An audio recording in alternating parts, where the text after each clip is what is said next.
Afternoon. আজকের lunch মেনুতে কী আছে তোমাদেরকে দেখাবো বলে এসে গেছি, অনেক দিন পর এসেছি। তো চলো দেখে নাও।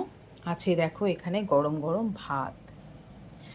তো বাইরে চলছে বৃষ্টি, আর এরকম রান্না বেশ লাগে, তার জন্যেই বেশ এইরকম মিলিয়ে মিশিয়ে একটু রান্নাবান্নাগুলো করেছি, আর সেগুলো তোমাদের সঙ্গে শেয়ার করছি। এখানে আছে দেখো পেঁপে আলু ভাতে, যেটা এখনও মাখা হয়নি, মাখা হবে।